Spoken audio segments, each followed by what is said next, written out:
tous, on se retrouve pour une nouvelle vidéo aujourd'hui. On va parler du zéro déchet.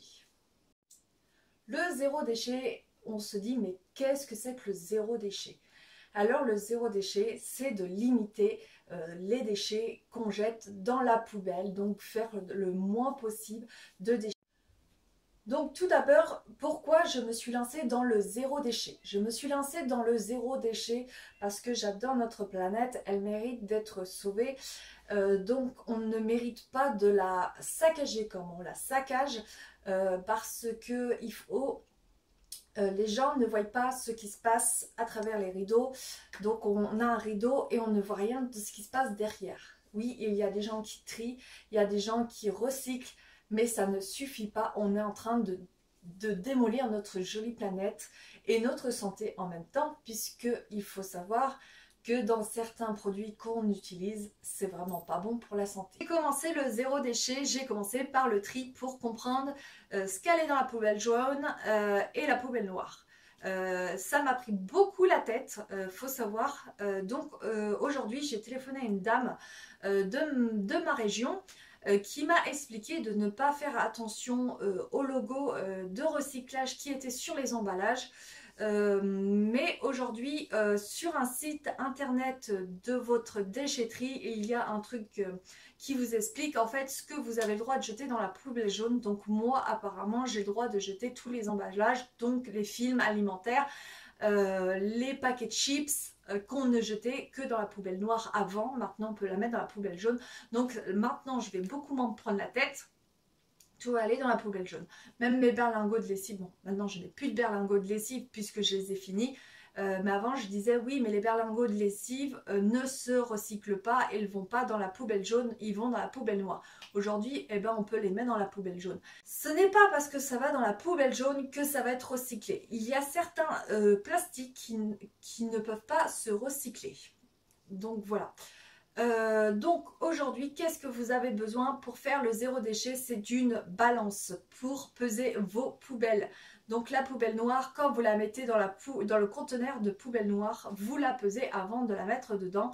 Et la poubelle jaune, vous la mettez dans un sac à bas et vous la pesez pour savoir combien de déchets recyclables vous avez mis dans votre poubelle jaune. Donc comme ça, vous allez savoir en fait si vous êtes à beaucoup de déchets ou est-ce que vous mettez pas trop de déchets dans votre poubelle.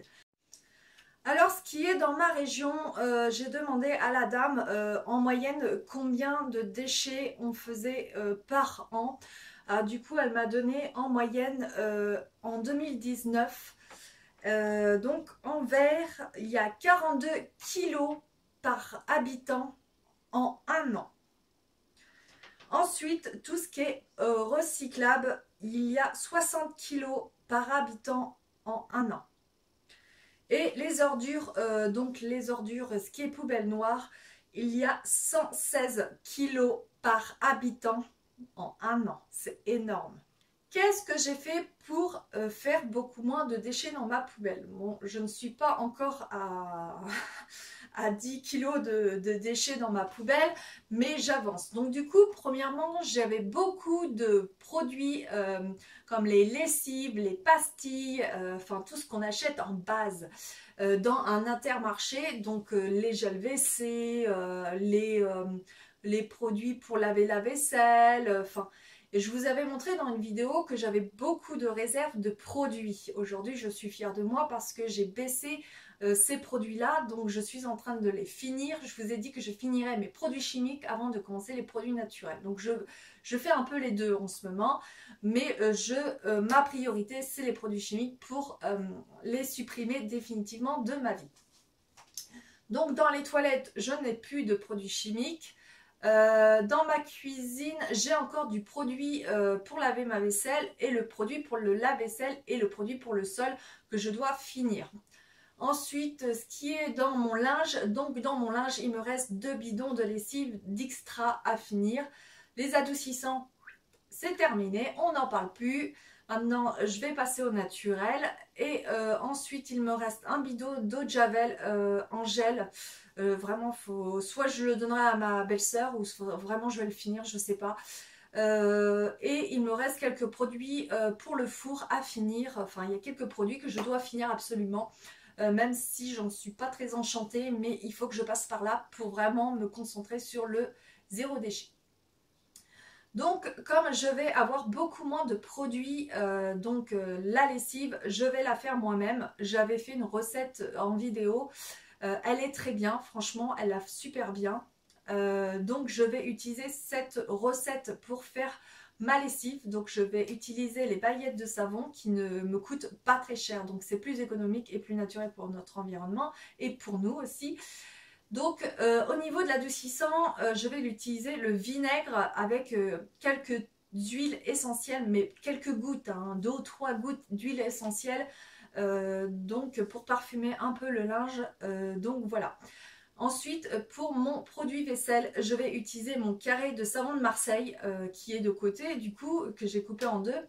C'était un pain de savon de 300 grammes que j'ai coupé en deux. Donc, une partie pour ma lessive, une partie pour ma vaisselle, en fait. Donc, je suis en train de finir mes pastilles pour les lave-vaisselle, etc. Donc, après, j'utiliserai mon savon de Marseille pour faire ma vaisselle. Ensuite, je dois bannir aussi les éponges. Donc, il m'en reste quelques-unes. Je les utilise plus pour la salle de bain et les toilettes, puisqu'elles s'usent très vite dans les salles de bain et les toilettes. J'utilise dans ma cuisine donc une brosse que vous avez dû apercevoir, où la tête se change. J'avais trouvé ça, j'avais utilisé ça depuis très longtemps, mais j'en avais pas racheté parce que j'en trouvais pas. Et là, chez Biocop, j'en ai retrouvé pour 1 euro, 1 euro et quelque chose. Et vous avez juste à changer la tête. Et ce que j'ai appris, c'est que c'est biodégradable, donc vous pouvez l'envoyer dans votre compost. J'ai acheté aussi la brosse à casserole à poil dur. Donc ça aussi, c'est une brosse en fait qui dure plus longtemps. Vous payez 2 euros et quelques à Biocop. Et du coup, quand elle est usée, elle est biodégradable aussi. Donc vous pouvez la mettre dans votre compost. Et j'ai ma dernière acquisition, donc que j'ai acheté, c'est la brosse en fibre de coco. C'est une brosse en fait où vous pouvez faire les chaussures, vous pouvez faire les légumes, vous pouvez faire tout ce que vous voulez, même la salle de bain, qui coûte 2 euros, moins de 3 euros si vous voulez. Et du coup, j'en avais entendu parler et la brosse de fibre de coco est biodégradable aussi, donc va dans le compost en enlevant bien le fil de fer qui l'attache en fait. Et vous le mettez dans votre compost.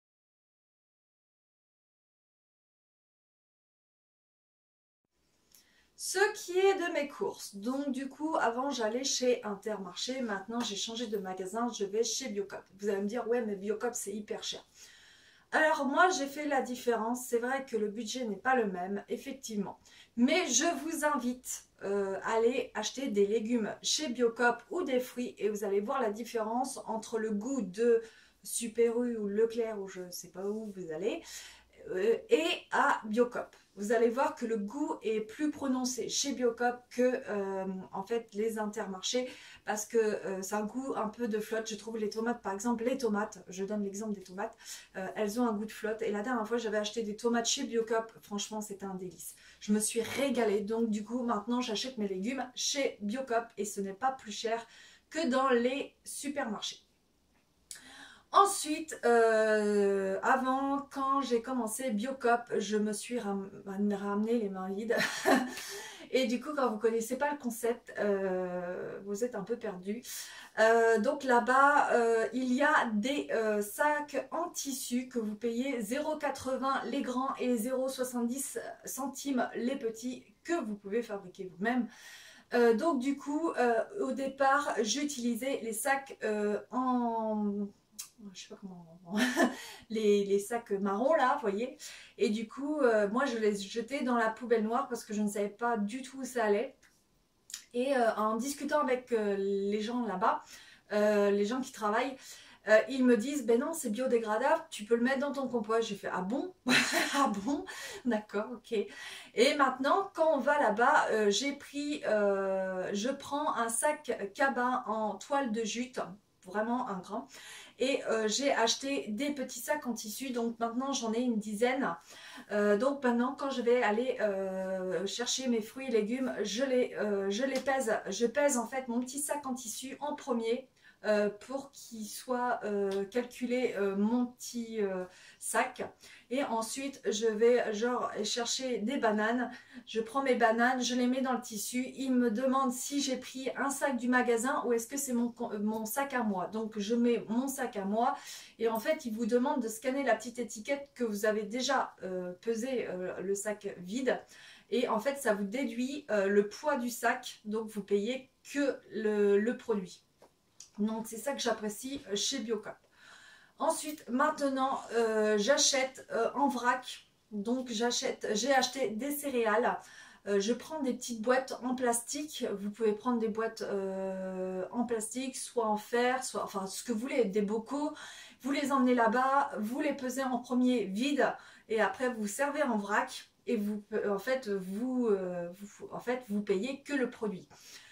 Donc je vais maintenant vider tout ce qui est mes pâtes. Donc mes pâtes, je vais les acheter en vrac. Le riz, enfin les céréales. Moi je prends le sucre, la farine en vrac. Donc voilà. Donc ça c'est ce que j'ai changé actuellement dans mon habitude de course. Ensuite j'ai acheté du déo chez Biocop. Je n'achète plus du déo chimique. Donc avant de fabriquer, je voulais m'adapter en fait au fabriqué, en fait, au dentifrice solide. De passer du dentifrice chimique au solide, c'est une grande différence. Vous avez la pression de vous brosser à l'eau en fait, et on se dit mais on se brosse pas les dents, et en fait c'est une habitude à prendre. Avant que je les fabrique moi-même, je voulais en fait en acheter pour vraiment m'habituer au produit quoi. Donc apparemment c'est plus économique, ça dure plus longtemps, c'est naturel. De les faire soi-même, je ne sais pas, puisque je ne l'ai pas commencé. Donc je sais que le dentifrice, je l'ai payé dans les 4-5 € environ. Mais vous vous dites 4-5 €, mais il dure, admettons, 6 mois, vous avez, c'est plus rentable quoi. Donc voilà, pour mes cours. Ce qui est de mes animaux, j'ai trouvé la solution. Du coup, j'ai demandé conseil à la dame qui s'occupe du zéro déchet. Donc, j'ai demandé si on pouvait composter les litières des animaux et donc les excréments des chiens, parce que c'était je pense que c'est le plus gros de mes déchets. Parce que en fait le chien est à l'extérieur, et donc il a une poubelle spécifique où on met les excréments, mais quand vous jetez à la poubelle noire, ça sent pas très bon, et franchement il y a des asticots qui s'installent, faut être honnête. Donc moi ça commençait à me peser, et j'ai dit à mon mari il faut trouver une solution. Si on fait du zéro déchet, il faut trouver la solution. Et du coup la dame m'a dit que je pouvais composter la litière des chats, mais si elle est compostable. Donc effectivement, avant qu'elle me dise ça, j'avais déjà fait des recherches, et j'avais été en jardinerie où je suis tombée sur une litière compostable, donc à base de blé. Donc je l'ai essayée, elle est top. Franchement l'odeur, il n'y en a pas tant que ça, et ça fait comme la litière agglomérante en fait. Moi c'est ce que j'utilisais avant, et là qui fait un peu l'argile là. Et du coup vous prenez la pelle, vous secouez, il y a juste l'excrément du chat qui est sur la pelle, donc du coup vous jetez juste l'excrément. Et quand ils font pipi dans ce genre de litière, en fait ça fait comme l'autre, ça fait un pack de pipi quoi, et vous retirez juste la boulette en fait de pipi de la litière. Donc vraiment très économique. Apparemment elle est économique, vous pouvez les changer au bout elle fait 1 mois je crois. Donc vraiment économique et pas cher. Donc on a commandé cet après-midi un nouveau compost sans fond, parce que la dame a dit il faut pas de fond, et sur le mien en fait, sur mon premier qui sert pour les légumes et tout, ben, il y a un fond. Donc je comprends un peu pourquoi il ne bouge pas en fait. Donc on va modifier ça quand on recevra l'autre. Donc le neuf va aller à côté du jardin, parce que en fait le compost est à côté du chenil de chien, donc on va aller le mettre à côté du jardin qui est côté de mon mur là. Et donc on va aller transférer tout ce qui est végétal pour le jardin dans le nouveau. et on va les retirer le fond en fait, ce qu'il nous a conseillé en fait, de retirer le fond de notre vieux compost. On va le mettre dans un coin et du coup je pense qu'on va le mettre à côté du bâtiment et du coup on va pouvoir mettre la litière des chats et ainsi que l'excrément des chiens dedans. Donc elle m'a conseillé pour que ça fermente très rapidement, donc de mettre des végétaux dedans, donc de brasser hein, comme l'autre. Donc voilà, donc elle m'a dit qu'il n'y aurait pas d'odeur, donc je vais tester, on verra bien. Donc si vraiment ça marche, c'est top, comme ça ma poubelle va être, en fait elle va être plus heureuse, elle va être moins lourde. Et du coup, mon organisation, j'ai imprimé ça qui était sur la page de ma commune, enfin où j'habite. Et du coup, il y avait le coin où il y a les conteneurs extérieurs. Donc je trouve ça sympa parce qu'ils disent qu'on peut jeter, donc ce qu'on peut pas jeter dedans. Et ça, c'est la poubelle jaune. Donc du coup, vous voyez, moi je peux jeter tout ce qui est emballage, film et tout. Donc ça c'est bien pratique pour aider tout le monde à comprendre le tri. Donc voilà, je l'ai mis là pour aider en fait ma famille à comprendre. Et pour les enfants, j'ai imprimé ça. Donc voilà, ça c'est la poubelle que j'avais achetée chez Centracor que j'utilise pour le verre. Donc voilà, c'est pour les enfants, pour les aider à comprendre où va le verre. Donc du coup, il va là. Et tout ce qui est poubelle jaune, du coup, j'avais acheté une petite poubelle, bon elle est verte, et du coup je mets tout ce qui est pour la poubelle jaune ici. Donc voilà, j'ai mis ici pour aider les enfants à s'y retrouver. Ensuite, ce qui est les produits chimiques, comme je vous ai dit, je vais arrêter. Donc du coup, je récupère les bocaux en verre que je décore à ma façon. Je les repeins, voilà, j'ai mis un petit ruban. Et du coup, j'ai mis lingettes multi-usage parce que les lingettes multi-usage, je les fais moi-même. Donc, j'utilise des vieilles serviettes que j'ai découpées.